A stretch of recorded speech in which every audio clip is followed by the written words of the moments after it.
네, 안녕하세요. 오늘은 환지 방식에 의한 사업 시행 이 부분을 보도록 하겠습니다. 시험에는 꼭 나오는 파트인데 내용이 좀 어렵습니다. 특히 처음 공부하시는 분들은 이 도시개발법 전체가 실생활에 와닿지 않는 부분인데다가 특히 이제 환지 방식은 좀 더 헷갈리는 부분들이 있어요. 그런데 이 말을 좀 시험 공부하는데 다른 과목에도 똑같이 좀 적용했으면 좋겠습니다. 모든 것은 그것들이 쉽기 전에는 어려웠습니다. 간단한 명언인데 강력하죠. 우리가 몇 번 반복하고 이해하고 암기한 후에는 내용이 쉬워요. 그런데 그 단계를 처음 접하고 이런 단계를 밟아오기 전까지는 내용이 어려울 수밖에 없습니다. 그거는 뭐 내가 잘못된 것도 아니고 이 내용이 잘못된 것도 아니고요. 당연한 겁니다. 당연한 거니까 그 당연한 것을 너무 힘들게 생각하지 마시고 그리고 또 좌절하거나 뭐 포기 같은 거 하지 마시고 이런 어려운 단계를 몇 번 반복하다 보면은 내용들이 눈에 들어오고 자연스럽게 이해가 되고 또 시험에 적용할 만한 그러한 수준에 반드시 이르게 됩니다. 그렇게 쉽게 되기 전까지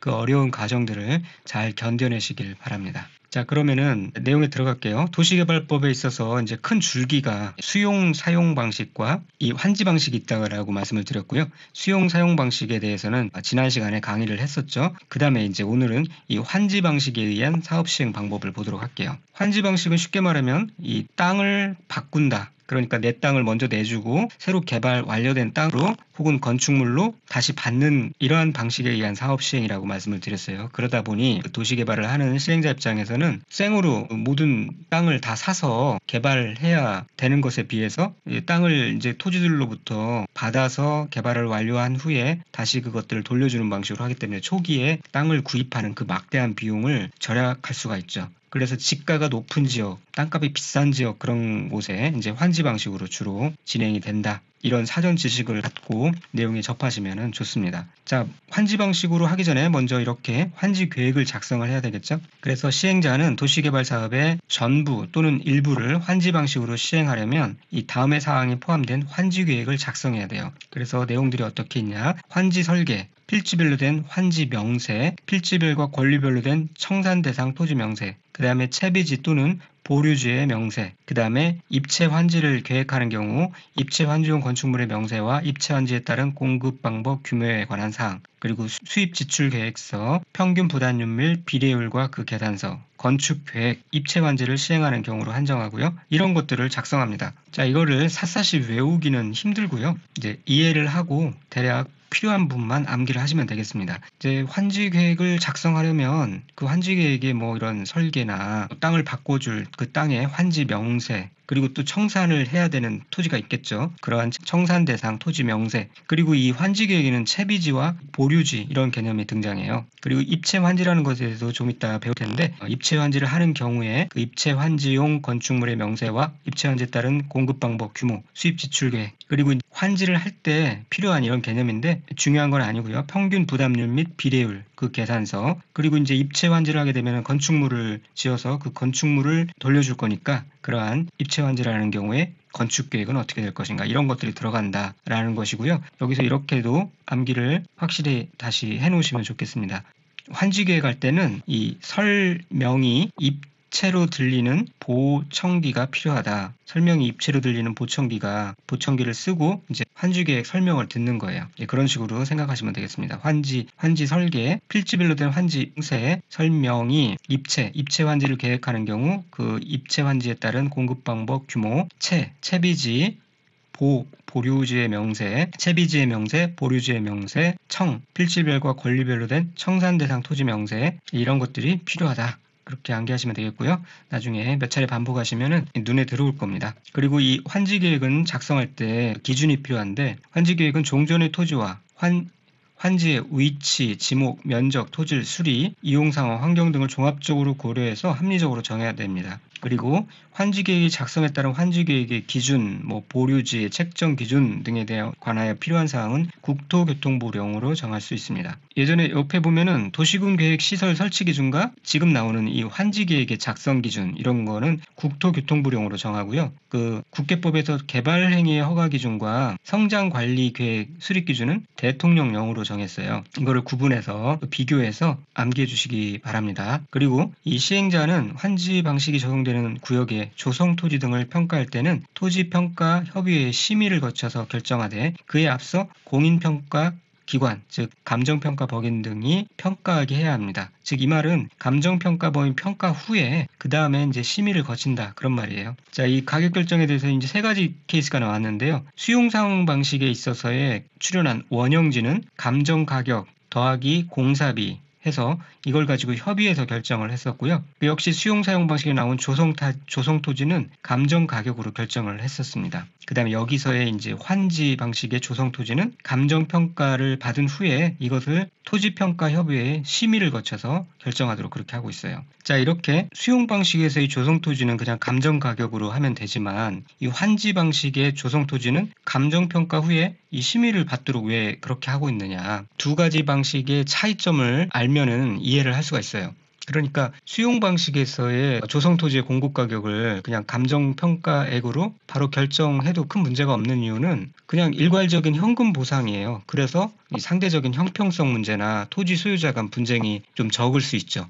그러니까 좀 단순한 방식인 거예요. 그런데 이 환지 방식은 개발 후에 새로 구획된 토지를 토지 소유자가 다시 받는 문제이기 때문에 이게 좀 복잡한 겁니다. 그러니까 기존 토지 가치와 환지 예정지 가치가 형평성이 맞아야 되는 거죠. 토지 소유자 입장에서는 조금이라도 이득이 있을 때 이게 수긍이 될 거 아닙니까? 그리고 분명 좀 달라진 형태로 다시 받는 거기 때문에 뭐 용도 지역, 입지, 모양 이런 세부 조건까지 고려해서 평가해야 돼요. 그러니까 훨씬 복잡하고요. 이런 문제 때문에 이렇게 이제 이해관계가 다양하게 얽혀있기 때문에 이 토지평가협의회라는 데서 추가로 심의하고 조정해서 공정성을 확보하는 거예요. 그래서 최대한 정확하고 합리적으로 결정하기 위한 조치입니다. 그래서 이 환지의 조성 토지는 토지평가협의회의 심의 과정을 거친다. 이 부분 포인트가 되니까 잘 알아두시고요. 이 토지 부담률이라는 개념도 등장하는데 이 쉽게 말하면 이 토지 부담률이라는 거는 환지 방식으로 도시개발 사업을 할 때는요. 도로, 공원 등 공공시설 부지 혹은 뭐 사업비 마련을 위한 토지 이런 것들을 쓰기 위해서 기존 토지 중에 어느 정도 비율을 무상으로 제공해야 돼요.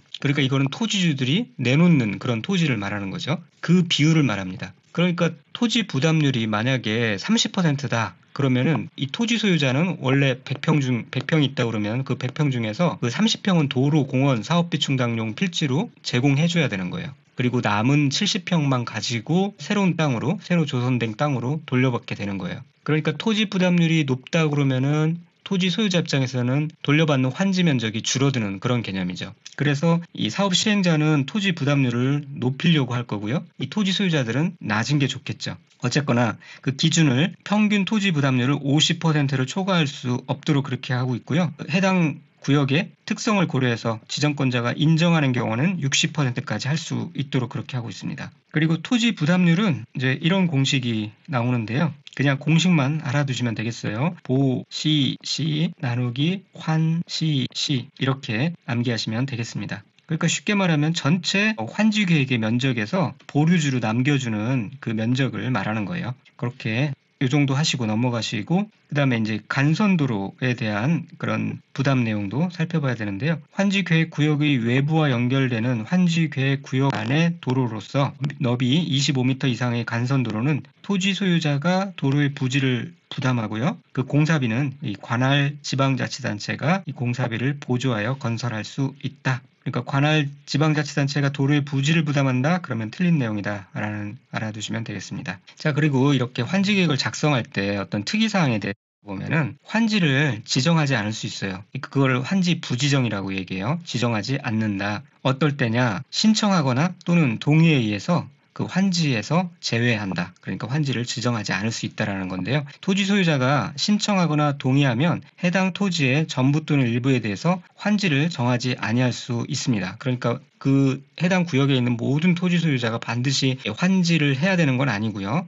내가 싫다 그러면 안 할 수 있다라는 거예요. 그런데 내가 싫다 그래서 안 한다고 결정할 때에도 만약에 그 해당 토지에 대해서 임차권자가 있으면은 그 임차권자의 동의를 받아야 된다는 거죠. 안 그러면은 임차권자가 붕 뜰 수 있죠. 토지 소유자가 보상받고 손 떼면은 임차권자만 덩그러니 남아서 피해를 받을 수 있기 때문에 그 임차권자 사전 동의를 받아야 됩니다. 그리고 이 토지 면적을 고려해가지고 내가 가진 땅보다 더 많이 받을 수도 있고 덜 받을 수도 있어요. 보통은 덜 받는데 그 기준을 벗어나서 더 크거나 더 적은 면적을 받을 수 있다라는 얘기인데요. 시행자는 토지 면적의 규모를 조정할 특별한 필요가 있으면은 아주 면적이 작은 토지는 너무 작은 토지를 이렇게 받아서 아예 쓸모없는 그런 토지가 되지 아니하도록 면적을 늘려서 환지를 정하거나, 그럴 때 이제 공짜로 땅을 주는 게 아니라 당연히 이제 돈을 받겠죠. 그 다음에 아예 환지 대상에서 빼버릴 수 있어요. 그러니까 돈으로 그냥 줘버리고 끝내버릴 수 있다는 거죠. 너무 작은 땅 받아봤자 그 받는 사람도 소용이 없기 때문에 그걸 이제 부지정이라고 하고요.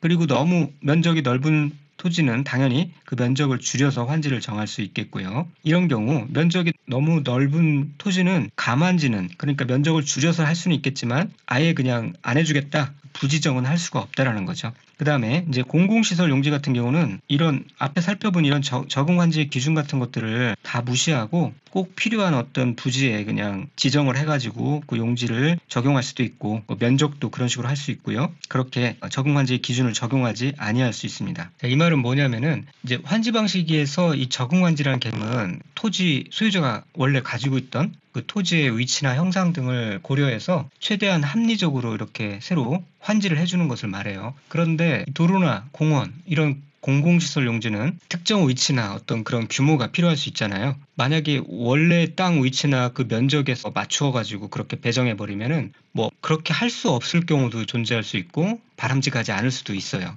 그래서 이런 적응 환지 기준을 적용하지 않고 도시 기능과 공익적 필요에 맞춰서 환지의 기준을 별도로 결정할 수 있다, 그런 뜻입니다. 자, 그 다음엔 입체 환지라는 것에 대해서 알아볼게요. 자, 입체 환지라는 건 말 그대로 입체적인 환지를 말해요. 그러니까 원래는 평면 땅을 이렇게 환지로 주는 건데 그게 아니라 예를 들면 뭐 건물의 특정 층 구역을 환지로 주는 방식을 말해요. 그게 지하상가일 수도 있고 뭐 복합 건물의 몇 층의 일부일 수도 있고요. 그러니까 세로로 입체적으로 구분해서 소유권을 재분배한다, 뭐 그런 개념으로 생각하시면 되겠습니다. 그래서 내용을 살펴보면 시행자는 도시개발 사업을 원활히 시행하기 위해서 특히 필요한 경우에는 토지 또는 건축물 소유자의 신청을 받아서 건축물의 일부와 그 건축물이 있는 토지의 공유 지분을 부여할 수가 있도록 그렇게 하고 있습니다. 다만 종전 토지 및 건축물의 권리 가액이 최소 공급 가격의 100분의 70인 경우 그 신청 대상에서 제외할 수 있습니다. 단 주택 소유자는 권리 가액에 관계없이 신청이 가능하고요. 그러니까 종전 토지나 건축물의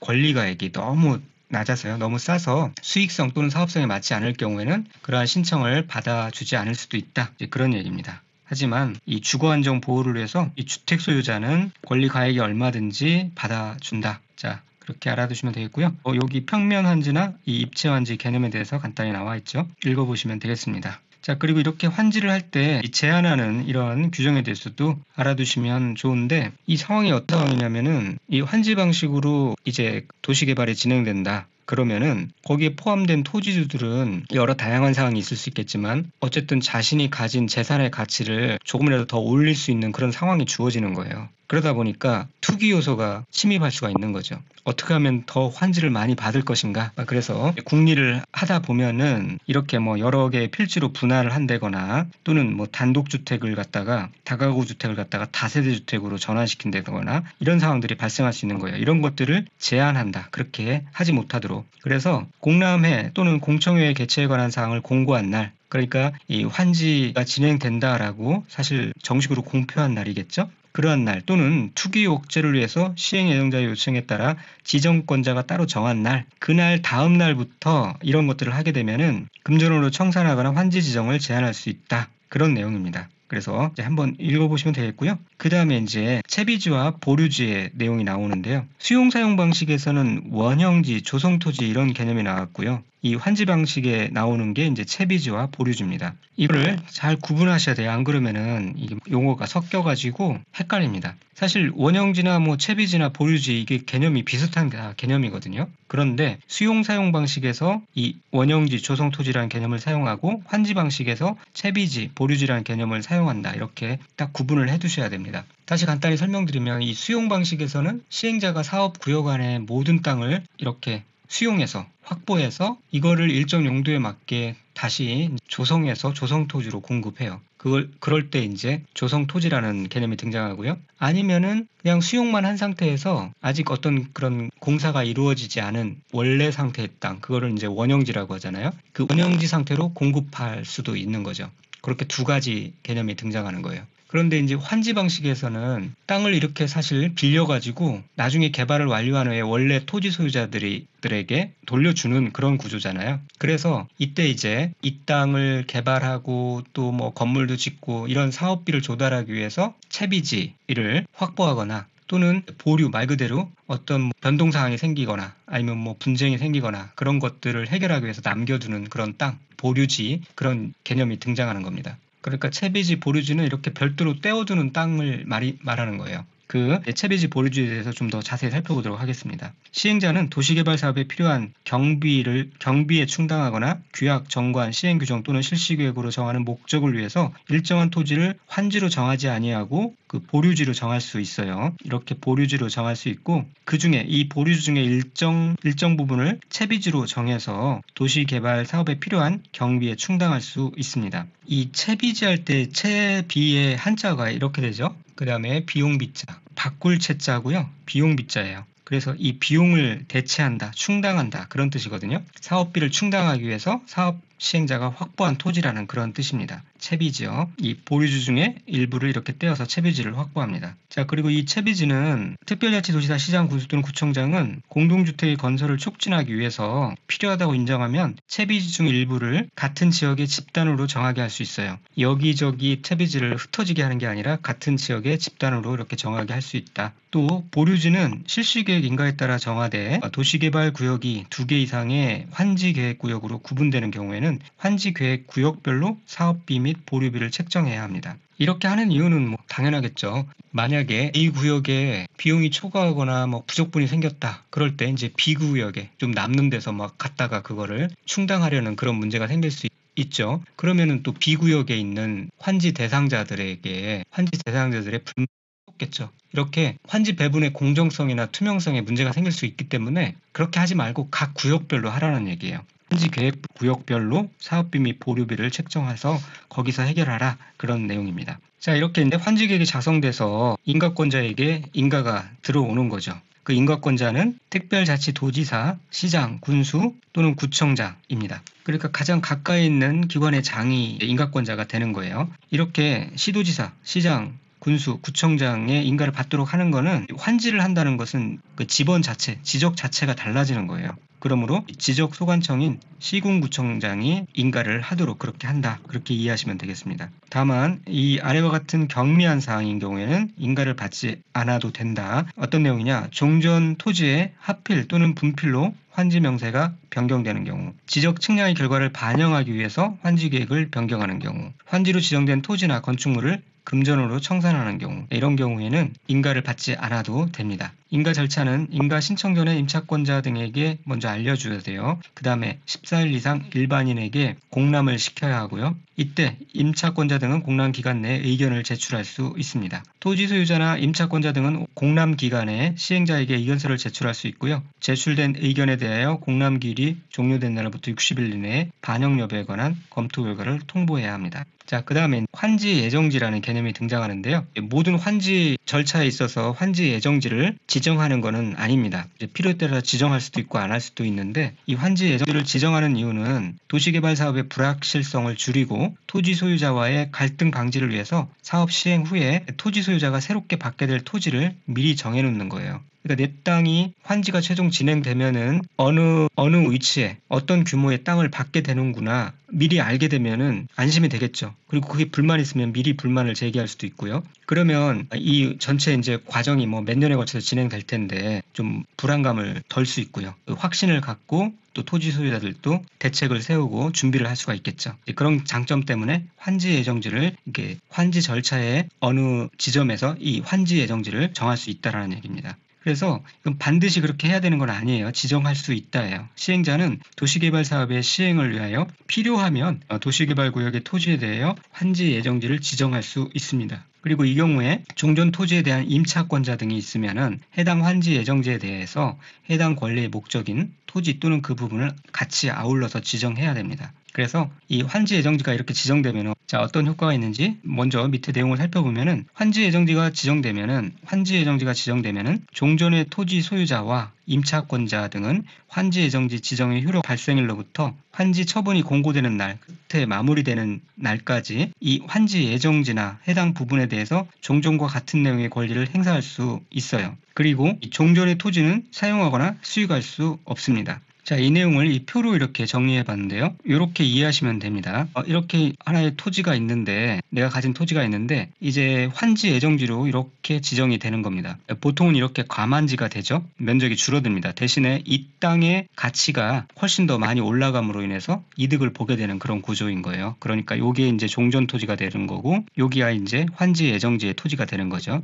자, 이렇게 되면은 이 종전 토지는 사용 수익을 할 수 없고요. 대신에 이게 이제 환지 예정지에 아닌 토지가 되기에 이거를 이제 처분을 할 수 있도록 해줘야 되는 거죠. 그 다음에 이 예정지에 대해서는 이 해당 부분에 대해서 종전과 같은 내용의 권리 행사를 할 수 있다는 얘기는 사용 수익을 할 수 있도록 그렇게 해준다는 거예요. 다만 처분은 못하게 하는 거죠. 그런 내용입니다. 요 종전의 토지는 사용 수익할 수 없도록 하고요. 그 다음에 이 환지 예정지에 대해서는 이전과 같은 권리 내용의 권리를 행사할 수 있도록 그렇게 해주는 겁니다. 그리고 이렇게 할 수 있는 그 기간이 환지 예정지의 효력 발생일로부터 환지 처분이 공고되는 날까지 이러한 내용의 권리 행사를 할 수 있도록 그렇게 하는 겁니다. 자, 그리고 이 채비지라는 것은 별도의 어떤 채비지, 이렇게 마련해둔, 그러니까 비용을 대체하기 위해서 마련해둔 토지가 있겠죠. 따로 떼어둔 토지가. 이거는 이 채비지를 매수한 그 매수인 이전 등기를 받으면 바로 소유권을 취득해서 활용할 수 있는 겁니다. 그리고 시행자는 환지 예정지를 지정한 경우에는 해당 토지를 사용하거나 수익하는데 어떤 장애가 될 물건이 그 토지에 있거나 그 밖에 특별한 사유가 있으면은 그 토지의 사용 수익을 시작할 날을 따로 정할 수 있다. 그런 내용이 있습니다. 자, 그래서 채비지의 내용이 나오죠. 시행자는 채비지 용도로 환지 예정지가 이렇게 지정이 되면은 도시개발 사업에 드는 비용을 충당하기 위해서 사용 또는 수익하거나 처분할 수 있도록 그렇게 하고 있습니다. 사용, 수익, 처분 권한을 다 주는 거죠. 그리고 시행자는 환지를 정하지 아니하기로 결정된 토지 소유자나 임차권자 등에게 날짜를 정해서 그날부터 해당 토지 또는 해당 부분의 사용, 수익을 정지시킬 수 있습니다.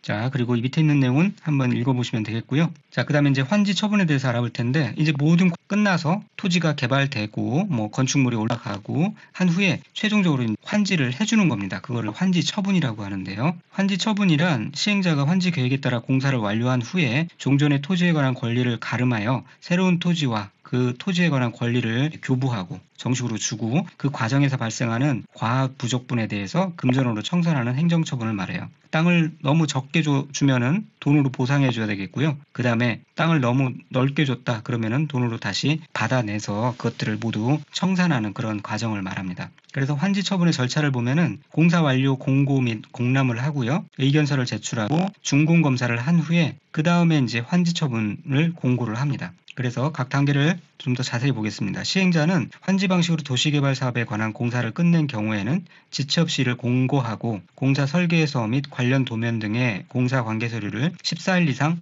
일반인에게 공람시켜야 됩니다. 자, 그래서 공람 나오면 무조건 14일인데 아닌 게 이제 광기 정관이라고 했죠. 이 부분은 나올 때 다시 언급을 하겠습니다. 그리고 도시개발구역의 토지 소유자나 이해 관계인은 공람기간에 시행자에게 의견을 제출할 수 있고요. 공람기간에 의견서 제출이 없거나 필요한 조치를 한 경우에는 준공검사를 신청해요. 그 다음에 환지 처분 및 공고를 하는데요. 시행자는 지정권자에 의한 준공검사를 받은 경우 그런 때에는 60일 이내에 환지 처분을 해야 합니다. 다만 지정권자가 시행자인 경우에는 공사 완료 공고가 있는 때에 그때로부터 60일 이내에 환지 처분을 해야 합니다. 환갑은 60세죠. 그래서 60입니다. 90일이 아니고요. 이렇게 이제 시행자가 환지 처분을 하려는 경우에는 환지 계획에서 정한 사항을 토지 소유자에게 알리고 환지 처분일 및 사업비 정산 내역 등을 관보 또는 공보에 공고해야 합니다. 이렇게 이제 환지 처분을 하게 되면은 환지 계획에서 정해진 환지는 그 환지 처분이 공고된 데 다음 날부터 종전의 토지로 봅니다.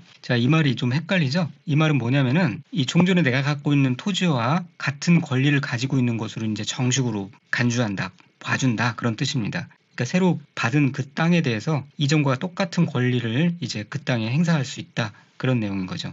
종전의 토지로 본다는 내용은. 그리고 이 환지계획에서 정하지 아니한 종전의 토지에 있던 권리는 그 환지 처분이 공고된 날이 끝나는 때 소멸해버립니다. 그러니까 위에는 다음 날 종전의 토지로 내가 권리를 갖게 된다는 뜻이고, 이 밑에 있는 내용은 환지계획에서 정하지 아니한 그 종전의 토지에 있던 권리는 환지 처분이 공고되는 날이 끝나는 때 소멸해버린다, 그런 뜻입니다. 그러니까 다시 정리하면은 환지 처분이라는 공식 절차가 끝나게 되면은 이 새로 받은 환지가 법적으로 정식으로 예전 땅을 이어받은 것으로 본다, 그런 뜻이에요. 그런데 기존의 환지가 배정되지 않은 옛 땅, 그 종전 토지는 거기에 붙어있던 그 뭐 소유권이든 지상권이든 그런 권리가 환지 처분이 공고된 날, 그 날이 지나면 소멸한다, 그런 뜻입니다.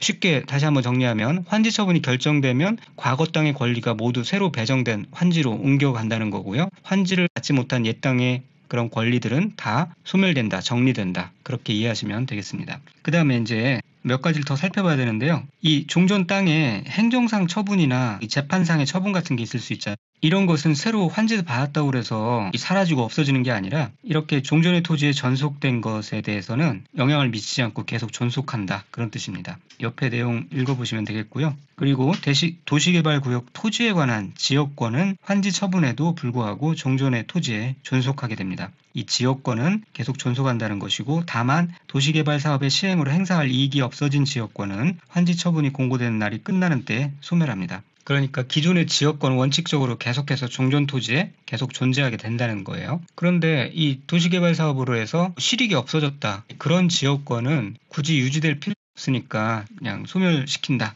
그렇게 이해하면 되겠고요. 그리고 이제 입체 환지를 받을 수도 있잖아요. 이 환지 계획에 따라서 입체 환지 처분을 받은 자는 환지 처분이 공고된 날의 다음 날에 환지 계획으로 정하는 바에 따라서 건축물의 일부와 해당 건축물에 있는 토지의 공유 지분을 취득하게 됩니다. 이 경우에 이 저당권은, 종전의 토지에 있던 저당권은 환지 처분이 공고된 날의 다음 날부터 해당 건축물의 일부와 해당 건축물이 있는 토지의 공유 지분에 존재하는 것으로 봅니다. 그리고 이 채비지 보류지에 대해서도 살펴보면은 아까도 살펴봤듯이 이 환지 절차에 상관없이 이 채비지는 언제든지 팔 수가 있어요. 그때 이 채비지를 매입한 자가 소유권 이전 등기를 마친 때 그 소유권을 취득해요. 그런데 그렇게 되지 않고 계속 남아있는 채비지와 보류지는 어떻게 할 것인가? 이렇게 남겨진 채비지는 시행자가, 또 보류지는 환지계획에서 정한 자가 각각 환지 처분이 공고된 날의 다음 날에 해당 소유권을 취득합니다. 그래서 이거를 시행자는 채비지를, 시체, 정보, 환지계획에서 정한 자가 보류지를, 이렇게 환지 처분이 공고된 날의 다음 날 해당 소유권을 취득한다. 그래서 시체, 정보는 다음 날에 나온다. 죽은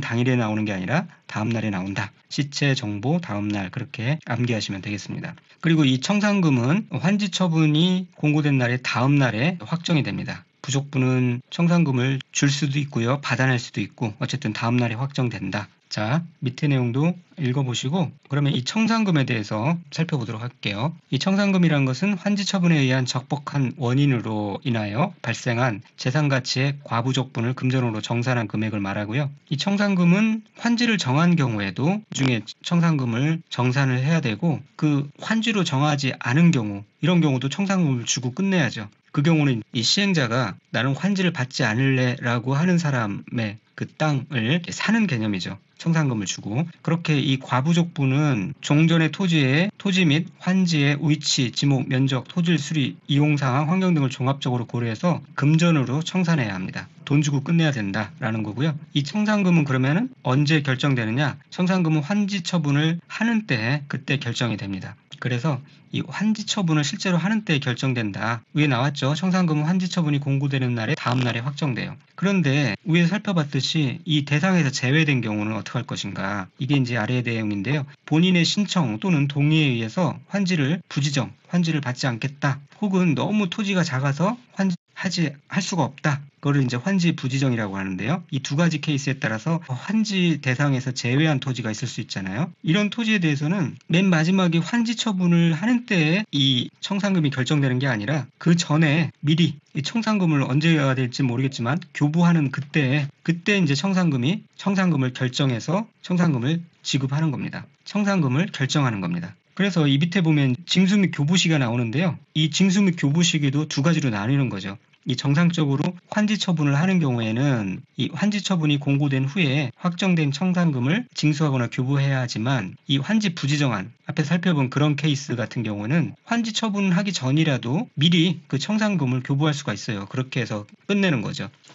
토지 수주자의 관계를 끝내는 거죠. 그렇게 청산금을 미리 교부할 수 있다. 그리고 이 청산금은 일괄 징수, 일괄 교부가 원칙이지만 청산 금액에 정하는 이자율을 곱해서 산출된 금액의 이자를 붙여서 분할 징수하거나 분할 교부할 수 있도록 편의를 제공하고 있고요. 청산금을 징수해야 되는 상황에 있어서 쉽지 않을 수 있잖아요. 그럴 때는 이제 강제 징수를 할 수도 있는데 행정청인 시행자는 청산금을 내야 할 자가 이를 내지 아니하면은 국세 또는 지방세 체납 처분의 예에 따라서 징수할 수 있도록 하고 있어요. 그러니까 교부한 토지가 원래 가지고 있던 토지보다 더 커가지고 오히려 돈을 받아내야 되는데 받지 못할 경우를 말하겠죠. 그 다음에 이제 행정청인 시행자는 그렇게 하면 되는데 행정청이 아닌 시행자는 이 특별자치도지사 시장 또는 군수구청장에게 청산금의 징수를 위탁할 수도 있어요. 이럴 때 위탁 수수료는 100분의 4로 하고요. 이 청산금을 받을 권리나 징수할 권리는 5년간 행사하지 않으면 소멸합니다. 소오멸시효죠. 소오멸시효. 자, 이 감가보상금이라는 것도 있어요.